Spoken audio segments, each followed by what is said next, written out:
good. Yes. Okay, great. So I apologize for the delay. I'm grateful to be here with you all in this space. My name is Tanisha Arena, and my pronouns are she, her, and hers. And I am the executive director of Arise for Social Justice, located in Springfield, a grassroots nonprofit that I'm sure most of you are familiar with. And we focus on housing and economic justice, homelessness, environmental justice, criminal justice, and of course, all of the racial equity issues that are the underpinnings of all the aforementioned social ills. And what that has looked like in the past year and some change, actually the past 4 years and some change, going through an abusive relationship with the previous administration, dealing with COVID and all of the fallout in our community, has been this shift in the way that we do work. Most of you are familiar with Arise in this way of doing lots of organizing in community, and with COVID, that was not something that we were able to do in these ways that are familiar. So we're doing a lot of advocacy and service oriented work because that was also something that the community that we serve said that they needed. So we have a full service food pantry because that was something that came up for our seniors and just homeless folks in general and people struggling, and other resources weren't providing things that made for cohesive meals and just what made sense.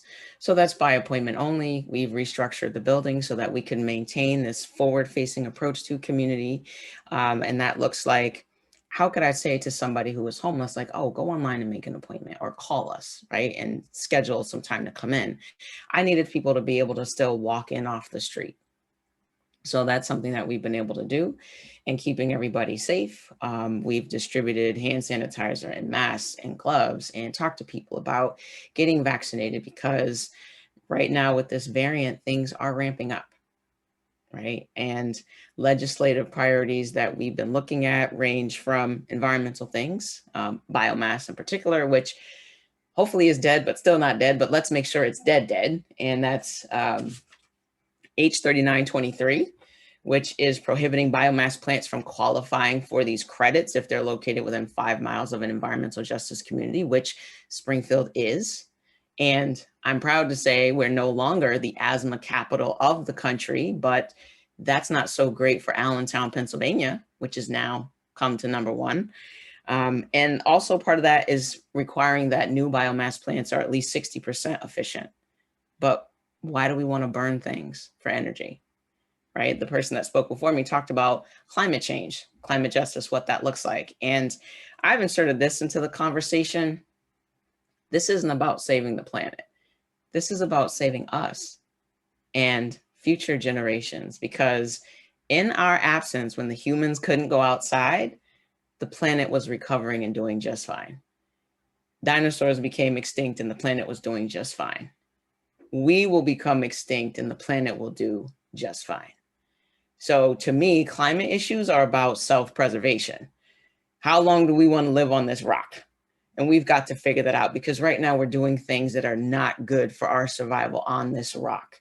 The ocean was literally on fire, and that's not good. So we got to get our priorities together. Aside from that, there are the housing issues that go along with COVID, that go along with economic injustice, how many people lost their jobs that aren't coming back because COVID and they can't pay their rent or their mortgage. None of that stuff was canceled. It was just pushed off.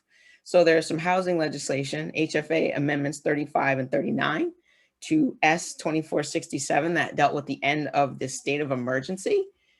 We're still in a pandemic, and there are folks who are struggling to stay adequately housed.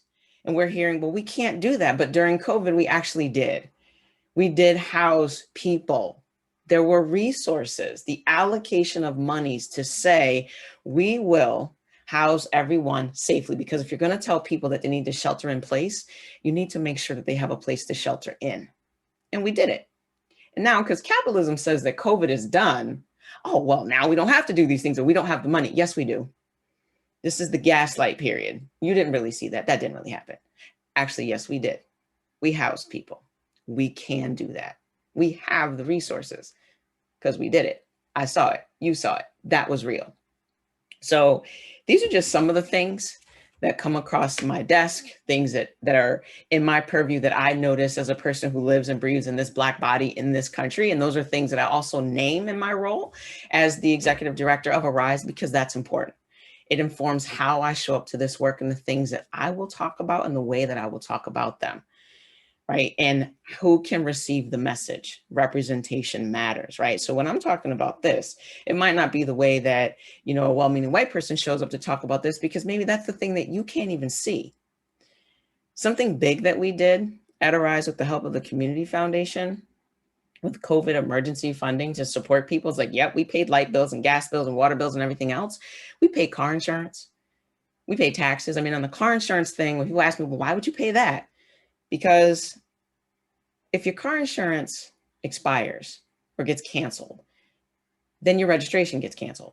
But you're still going to drive because you still need to get to work because you have bills to pay, right? And family to support and take care of. So you're going to go drive, and then you're going to get pulled over. Your car's going to get impounded because it's not insured, it's not registered. And now you're going to have another set of problems. And then you're going to lose your job because now you don't have transportation. And then you're going to get evicted. And then you're going to wind up in my office anyway. Pay the car insurance. Because that is the trickle down effect of one thing that can train wreck the rest of your life when you are struggling in situations that are related to poverty. And poverty equals violence. And a lot of our systems and institutions that are designed to help people institute more violence.